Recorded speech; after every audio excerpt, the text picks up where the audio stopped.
Welcome back to M365 Voice.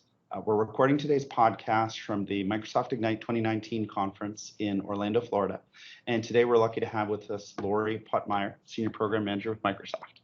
Thank Hi, you. Laurie. Hi. Thanks for joining us. Thanks for having me. I'm Antonio. I'm Mike.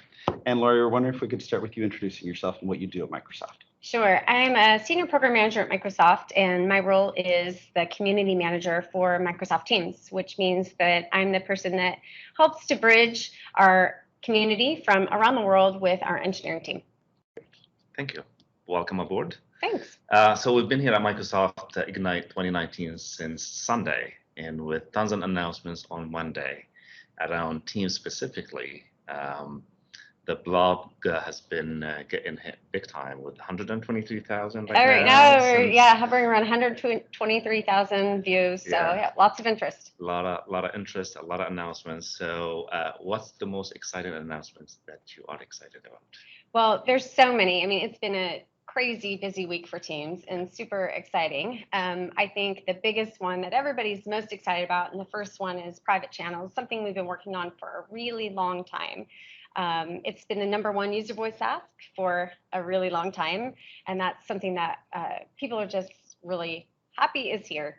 But there's so many things that were announced. Probably one of my favorite features is the ability to pop out windows, the multi-window view. That's awesome. Really cool. When you join meetings, you can have everything separate, have your conversations going at one time and not have to flip back and forth, which is great.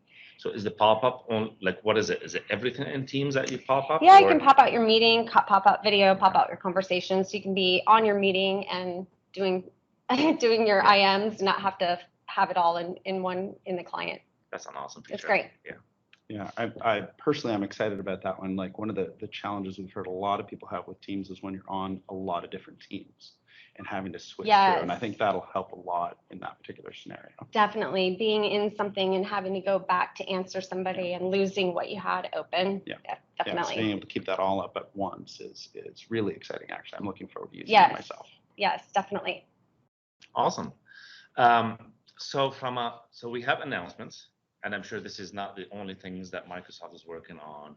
So from a vision perspective around Teams, can you give us like an overview, what you can say, what's the vision and what's going forward? What's coming next? Yeah, what's coming next? There's so many things. I think really from a quality perspective and performance, Microsoft Teams is really trying to push forward. They're making this a very robust and, make quality really important. It's a big focus for us and something that we're continually pushing. There's so many user voice items. We use user voice to capture all of our feedback from the community worldwide. And so that's, in case people don't know, it is aka.ms/Teams feedback. So that's where people can go. They can put their requests for feedback, features that they're looking for, look at what other people have requested and vote up. And that's where we take all of that feedback along with our various other channels, and we meet with the product groups or the different feature teams within the product group monthly and review that. And that helps them to prioritize and understand what people are asking for. And many times we'll schedule meetings with people to get additional context or feedback around those items. And some of them have thousands and thousands of views, and so those are some of the things that we're working on. You'll usually see an update there saying working on it or something. But yeah, that's where we make our decisions, or one of the places where we make our decisions of what's coming, and there's some good stuff. Yeah. So about user voice, this is one of the things I love about Microsoft in general, specifically in Teams. So if you don't know anything about user voice, go and log whatever you want, whether it's a bug or a new feature that you like. Go log it, and it gets votes. Then it will make it to the way I understand it, it will make it to the list for the engineers to look at it and see if they can make it happen. Yeah. And to be clear, that's anyone in the world can go and log a suggestion on user voice. That's not just like the owner of Teams within a company. It's not just the administrators. It's any user. Correct? Any user, anyone can go into user voice at any time. And the nice thing is you can go in and vote on something and just give a check that you're voting and add your number to that. But what really helps us too is understanding why people need something. So a lot of times people will say, oh, I need to be able to do this, and they'll tell us what the feature is. And it really helps us to understand why they need it and what scenario they're trying to fill, because that helps us understand how we're going to build something. Exactly. And so it may not always be exactly what they're looking for, right? We may have a better way of doing it that fits with the product, or something we can do faster or better. So, so it's really important to give us the why. Why are you looking to do, or what are you looking to accomplish? And then we'll build you something that works for that. Very, very good. That's a great point, actually. I myself have seen that a lot here at Ignite this year. So I've been to many of the Ignites, and what I've noticed in this year's sessions is that almost every session starts off with, okay, I've got this customer with this scenario, and here's how you solve it.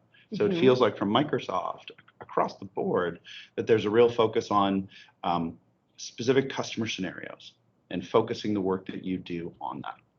I assume you guys are doing that in Teams as well. Teams is not a one size fits all. Yeah. There are people in different verticals. You saw the announcements on healthcare. There's a lot being done in EDU, education, all the verticals, and people have different needs depending on what they're working on or what their environment is like, the types of people that they're working with. And so we do listen to what are those scenarios and how do we build something to enable you to accomplish what you're trying to do. Yeah, I thought the section in the blog post around industry-specific scenarios, I think it focused quite a bit on healthcare, but that's something that I don't think is obvious to people. Like, it's really easy to see in Teams how you use it for general collaboration in a company, right? I want to have a conversation with someone, I'm working on a project, I got to manage my files. Right. That's easy to get. But then that blog post talks about like healthcare, using it for patient consultations, Right. or scheduling patient follow-up. It's not an obvious scenario, but it is a really good scenario. It's a really important scenario when you think about doctors walking the floor of a hospital and how important it is that they're communicating with their nurses and that they're communicating with their front staff. It's really important that they have super secure, but also something that works, right? Something that's going to work for them. So yeah, it's definitely a focus area for us. And you see more and more of those first line scenarios coming, first line worker scenarios coming out? Definitely. You know, when you look at retail, there's a lot of great case studies of some customers that have been using Teams for retail, people who are on the floor. Usually they've been texting back and forth. You may have a group text, or, you know, when you look at shifts and people trying to schedule or trying to trade times to schedule with somebody else that they work with, you know, it's really amazing that now they can just do that on their own within an app, straight from their phone, and never really even have to be on a desktop. Exactly. The Teams on the go with mobile applications on your phone, regardless where you are, it gives you the same experience as a desktop. That's amazing. Yeah, our mobile client is amazing. I'm going to give Arvin a shameless plug because he's here at Ignite, and I keep introducing him to people when I see him because he's like a hero. Everybody loves our mobile client, and it is really good. It's pretty amazing that you can do all of your work, join meetings, be on video, open up, see slides, edit slides, do everything straight from the mobile app. Yeah, as a consultant, I'm always on the go. I'm always traveling, and having the office in my hand and communicating with people is huge. Yeah, literally, the office in your hand. Yeah. We're seeing more of that with the now the Office mobile app as well. Yeah. So I think we'll see more and more of that. Yeah, it's good and bad, right? It is good. The nice thing is we're working all the time. You can turn off your notifications, Correct. Right? You can turn it off, you can hide it, you can go on vacation, uninstall the app, get rid of it, right? But when you need it, it's there. And for, you know, working parents and, you know, people who travel a lot, and it's so nice to be able to sit in an airport and not have to bring out the laptop and find a charger and do all that, right? It's nice to be able to sit in a doctor's office while you're waiting and answer some messages. It just makes your work-life balance so much easier. And the amount of options to turn off your notifications and on in the mobile is amazing. You can turn off your calls on your mobile. Keep some other notifications on. So it's really cool. And notifications on the desktop too. That's something for me. I have trouble focusing. And so it's important for me to make sure that I have notifications turned off, that I filter, and I'm only seeing what people tag me in, for instance, which is something that you can do. You know, that's really important for people just to get work done. Teams can be overwhelming one, it's new for a lot of people, but even once you start using it, there's so much going on in there. So, managing that and figuring out what works for you and kind of how to tailor it to best fit your work style. There's lots of options to do that. Exactly. So we've been talking about Teams and the industry verticals. How does Microsoft use Yeah, Teams? that's a question that a lot of us, I think, have. We often want to model it off of, how we're going to use it off of someone else. So we're kind of wondering, what's Microsoft's experience like? Well, we moved from Skype for Business. We're all on Teams now, and so it's been a journey. We have a lot of apps and a lot of tools at Microsoft, and so bringing everything to Teams, it doesn't happen really quick like any other organization, but we're all there and we're all using it. And personally for me, and it's different for everybody, just like if you look at different parts of the world, people use it different. If you look at different verticals, people use it different. Even within your own office or your own organization, people use it different. So, Microsoft has done a really good job with our Champions program, and that's something that continues to take place. We have, I don't know how many people are actually in our Champions program, but it's several. And we have the opportunity to sign up as individuals within our organization. Anyone at Microsoft can sign up to be a champion. And that just means that they're kind of being a go-to person for Microsoft Teams. And so they are available for monthly calls where they get together and they collaborate and talk about their experience with training. They get updates on what's new in Teams, new resources. So they're kind of our go-to people. Make sure they have all the information because they're going to go out to their different offices and their respective teams and share what Teams is all about. And so it's been a really useful way for us to make sure that everybody's up and running. The other thing is at Microsoft, we have so many apps built into Teams. So we've kind of brought the business in. And I'm talking about things like the cafeteria. What's for lunch? You want to see what's for lunch. We have an app that will tell you in what building you can see what's for lunch. And that's something that we used to have to go to a website and go look for. We also have one to get a shuttle, for instance. So a lot of organizations are doing that, bringing their HR apps, PO approvals, all of those things that you have multiple sites or tools to go to. Now we're bringing that into Microsoft Teams, which the developer platform, there's just so much opportunity for what you can bring into the product. Absolutely. I will be curious to see what the analytics about all the different apps that you used to use prior to integrating them in Teams and how much use has been having after you add them to Teams. I don't know if you have any idea on that. I don't have an idea of the analytics, but that would be really interesting to look.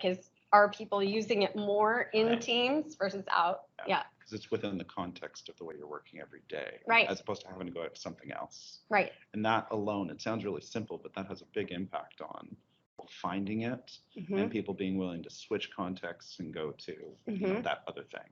Yeah, exactly. Yeah, that would be really interesting to see. Yeah. So that was a quick 15 minutes intro about the new announcements and excitements around Teams at Microsoft Ignite 2019. Thank you for being here. Thank you so much. And just a shameless plug for the tech community. So all of our blogs and any questions you ever have on Microsoft Teams, or if you're an expert and you want to go in and help other people answer their questions, the tech community website is aka.ms/teamscommunity.